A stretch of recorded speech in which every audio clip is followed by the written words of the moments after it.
Hello, students. Welcome once again. So हम discuss कर रहे थे food preservation under the chapter micro organisms friend and foe. जो आज हम डिस्कस करेंगे we will discuss about the chemical methods to preserve food. Salts and edible oils are common chemicals generally used to check the growth of microorganisms. Therefore, they are called preservatives. देखिए क्या बताया है कि जो salt है आपके पास, जो एडिबल ऑयल है, एडिबल मीन्स जो खाने लायक जो ऑयल है, they are the common chemicals. ये जो कॉमन केमिकल्स हैं जिनको हम यूज़ करते हैं एज प्रिजर्वेटिव, क्योंकि ये क्या करते हैं, they check the growth of micro organism. उनकी जो ग्रोथ है उसको वो चेक करते हैं, एक तरह से मतलब स्टॉप करेंगे वो ग्रोथ को. We add salt or acid preservatives to pickles to prevent the attack of microbes. देखिए हम क्या करते हैं, सॉल्ट हो गया या एसिड हो गया, एज ए प्रिजर्वेटिव हम इनको यूज़ करेंगे. और किस में मिक्स करेंगे इसको, देखिए, to the pickle to prevent the attack of microbes, ताकि जो माइक्रोब्स है वो अटैक ना कर पाएँ फिर जो हमारा जो अचार है उसमें. Sodium benzoate and sodium metabisulphite are common preservative. ये भी कुछ और एग्जांपल दिए हैं, देखें. These are also used in jams and squashes to check their spoilage. इनका इस्तेमाल देखिए कहाँ होता है, और जैम्स और स्क्वैशीज जो आप लोग खाते हैं घर में, उसको बचाने के लिए भी, उनको स्पॉइल होने से बचाने के लिए भी हम इन केमिकल का जो इस्तेमाल है करते हैं. नेक्स्ट देखें दिया है अब, प्रिजर्वेशन बाय कॉमन सॉल्ट. जो कॉमन सॉल्ट है, जो नमक आप घर में खाते हैं, common salt has been used to preserve meat and fish for ages. Common salt का जो इस्तेमाल है, देखिए क्या बता रहा है कि इसका जो उपयोग है, जो यूज़ है टू प्रिजर्व मीट और फिश को बचाने के लिए, काफ़ी समय से होता आ रहा है, बहुत पहले से. Meat and fish are covered with dry salt to check the growth of bacteria. Salting is also used to preserve amla, raw mangoes, tamarind, etc. साथ ही देखिए क्या बोल रहा है ये कि जो मीट और जो फिशेस है, they are covered with dry salt का इस्तेमाल करेंगे ताकि उसमें जो बैक्टीरिया की ग्रोथ ना हो. इसके अलावा सॉल्टिंग को कहाँ इस्तेमाल करते हैं, देखिए, it is use to preserve. आंवला हो गया आपका, रॉ मैंगो हो गया, और टेमेरिंड, इनमें भी ये इस्तेमाल होता है. Preservation bye sugar. शुगर का देखिए किस तरह से होगा इस्तेमाल. Jams, jellies and squashes are preserved by sugar. इनको जो प्रिजर्व करते हैं, जो बचाते हैं शुगर की हेल्प से. Sugar reduces the moisture content which inhibits the growth of bacteria which spoil food. अब शुगर क्या करेगा, देखिए, जो मॉइस्चर का कंटेंट है उसको ये कम करता है. जो मॉइस्चर है वो शुगर में चला जाएगा, फिर जो आपका जो मटेरियल है उसमें जो है, जो मॉइस्चर का कंटेंट है वो कम हो जाएगा. जब मॉइस्चर का कंटेंट वहाँ पे नहीं होगा उस मटेरियल में, आपके जो आइटम है, जो भी वो फूड आइटम, तो क्या होगा, उससे जो बैक्टीरिया की जो ग्रोथ है वो नहीं हो पाएगी. और जब बैक्टीरिया की ग्रोथ नहीं होगी तो आपका जो फूड है वो स्पॉइल नहीं होगा. Preservation by oil and vinegar. Oil और विनेगर का नाम भी सुना होगा आपने.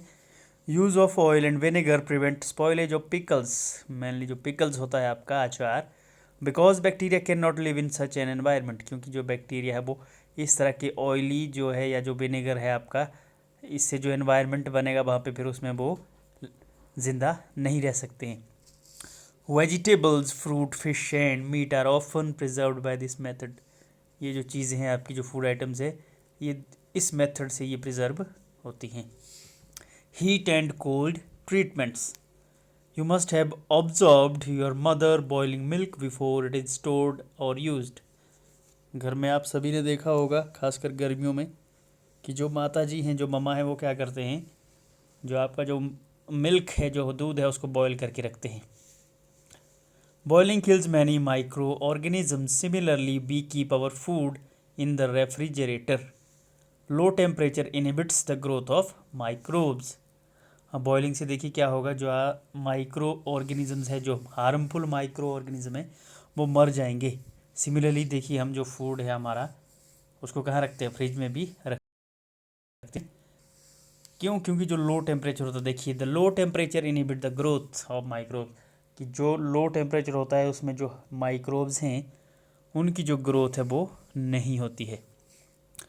Pasteurised milk can be consumed without boiling as it is free from microbes. साथ ही देखिए क्या बोल रहा है, अब ये जो पास्चुराइज्ड मिल्क है can be consumed without boiling, अगर उसको हम बॉयल भी नहीं करेंगे, एज इट इज़ उसको यूज़ करेंगे तो उसमें कोई नुकसान नहीं है, क्योंकि वो क्या होता है, it is free from microbes. Pasteurise milk वो होता है जिसको क्या किया जाता है, देखिए उसको हीट किया होता है ऑलरेडी, नीचे दिया है देखिए इसमें बता रहा है ये, the milk is heated to about 700 degree Celsius for 15 to 30 seconds and then suddenly chilled and stored. By doing so, it prevents the growth of microbes, and this process was discovered by Louis Pasteur and is called as pasteurization. तो देखिए जो pasteurisation process क्या होती है, या जो पास्चुराइज milk क्या होता है, ये वो मिल्क होता है जिसको क्या किया जाता है, हीट किया जाता है। देखिए इतने टेम्परेचर पे जो 700 डिग्री सेल्सियस दिया है, 15 to 30 सेकेंड्स, और फिर उसको चिल्ड किया जाता है सडनली, और फिर बाद में उसको स्टोर कर दिया जाता है। और ये ऐसा करने से देखिए क्या होता है, जो आपके जो माइक्रोब्स हैं उनकी जो ग्रोथ है फिर नहीं होती है, they can not grow in such environment. Next, storage and packing. These days, dry fruits and even vegetables are stored in sealed airtight packets to prevent the attack of microbes. अब आज के time में और देखिए क्या किया जाता है, देखा होगा आप सभी ने कि जितने भी जो हमारे जो ड्राई फ्रूट्स वगैरह आते हैं और जो इवन द वेजिटेबल्स आज के दौर में क्या किया जाता है, वो सील्ड होते हैं, are sealed in air tight packets. जो पैकेट्स है उनमें उनको प्रॉपरली सीड किया जाता है, पैक किया जाता है, ताकि क्या है उसमें जो माइक्रोब है वो अटैक ना कर पाए। Next is now nitrogen fixation. We have learn about the bacterium Rhizobium in class 6th and 7th.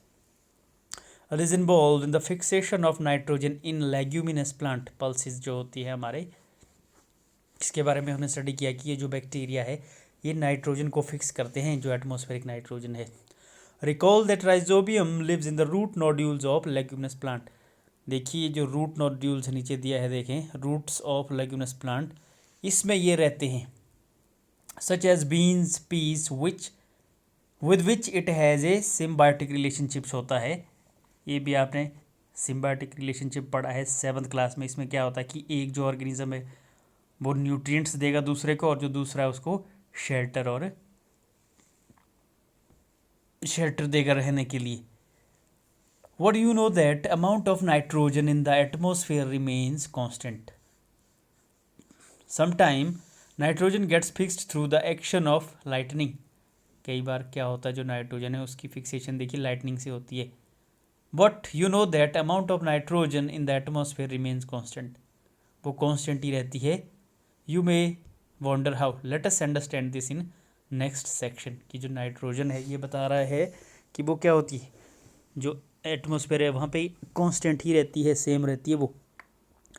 इसकी क्या वजह है, इसके बारे में हम नीचे डिस्कस करेंगे नाइट्रोजन साइकिल में। देखें, our atmosphere has 78% nitrogen gas. हमारा जो एटमॉस्फेयर है इसमें 78% नाइट्रोजन गैस है। Nitrogen is one of the essential constituent of all living organisms as part of protein. जो नाइट्रोजन है वो देखिए एसेंशियल कॉन्स्टिट्यूएंट है हमारे, जो हम सभी जो लिविंग ऑर्गेनिजम्स है, एज पार्ट ऑफ प्रोटीन भी होता है ये। क्लोरोफिल, जो न्यूक्लिक एसिड्स हैं, विटामिन्स, ये जो एसेंशियल जो एलिमेंट्स है इनका ये क्या है, एक एसेंशियल पार्ट है जो नाइट्रोजन है। जितने भी ये हमारे पास कॉन्स्टिट्यूएंट्स हैं, एसेंशियल कॉन्स्टिट्यूएंट, इनका जो है ये एसेंशियल पार्ट है। The atmospheric nitrogen can not be taken directly by plants and animals. जो एटमॉस्फेयर की जो नाइट्रोजन होती है उसको जो प्लांट्स और एनिमल उसको डायरेक्टली नहीं ले सकते हैं। Certain bacteria and blue green algae present in the soil fix nitrogen from the atmosphere and convert it into compounds of nitrogen. कुछ बैक्टीरिया और या जो ब्लू ग्रीन एल्गी है वो क्या करते हैं, जो सॉइल में प्रेजेंट होते हैं, ये एटमॉस्फेरिक नाइट्रोजन को क्या करेंगे, ये फिक्स करेंगे और उसको किस में कन्वर्ट कर देंगे, compounds of nitrogen. Once nitrogen is converted into these usable compounds it can be utilised by plants from the soil through their root system. एक बार जब ये नाइट्रोजन कन्वर्ट होगी इन यूजेबल कंपाउंड में जिनको यूज़ कर सकते हैं plant, it is utilised by plant for from the soil. फिर क्या है, जो सॉइल से जो प्लांट्स है इसको यूज़ करेंगे by root system. Nitrogen is then used for the synthesis of plant proteins and other compounds. इसके साथ ही क्या, जो नाइट्रोजन उसका इस्तेमाल देखिए कहाँ होगा, फिर प्रोटीन फॉर्मेशन में और बाकी जो कंपाउंड्स उनको बनाने के लिए इसका इस्तेमाल होता है। Animals feeding on the plants gets these proteins and other nitrogen compounds.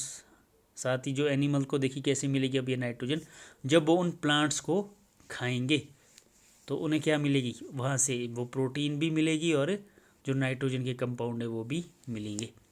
When plants and animals die, bacteria and fungi present in the soil convert the nitrogenous waste into nitrogenous compounds to be used by the plant again। जब plants और जो animal है जो मर जाएंगे, bacteria and fungi present in the soil, वो क्या करेंगे, जो बैक्टीरिया और फंजाई जो सॉइल में है वो कन्वर्ट करेंगे नाइट्रोजिनस वेस्ट को किस में, नाइट्रोजन के कंपाउंड में। और उसके बाद क्या होगा, and it is then again used by plant, फिर जो प्लांट है उसको दोबारा यूज़ करेंगे। Certain other bacteria convert some part of them to nitrogen gas which goes back into the atmosphere. कुछ एक जो बैक्टीरिया है देखिए, certain other bacteria they convert some part, कुछ एक पार्ट जो नाइट्रोजन का उसको किस में बदलेंगे, और नाइट्रोजन गैस में बदलेंगे जो कि वापस एटमॉस्फेयर में चली जाएगी। As a result, the percentage of the nitrogen in the atmosphere remains more or less constant। तो इस तरह से क्या है, मोस्टली जो नाइट्रोजन है एटमॉस्फेयर में वो कांस्टेंट रहती है। ये आपके पास नाइट्रोजन साइकिल दिए हैं, देखें कि किस तरह से जो नाइट्रोजन है वो यूज़ होती है प्लांट्स के द्वारा, एनिमल्स के द्वारा, किस तरह से जो वापस वो सॉइल में चली जाती है और सॉइल से फिर से कहाँ जाती है, वो कुछ एक जो नाइट्रोजन है नाइट्रोजन गैस की फॉर्म में एटमॉस्फेयर में वापस चली जाती है। So this is all about the chapter micro organisms friend and foe. इसको आपने अच्छे से रीड कर लेना है and also you have to thoroughly read the summary of the chapter. इसको आपने समरी को अच्छे से रीड करना है एक बार, इससे आपको बहुत सारे जो पॉइंट है वो क्लियर हो जाएंगे और ये आपने याद भी रखने हैं। Rest we will continue. Thank you.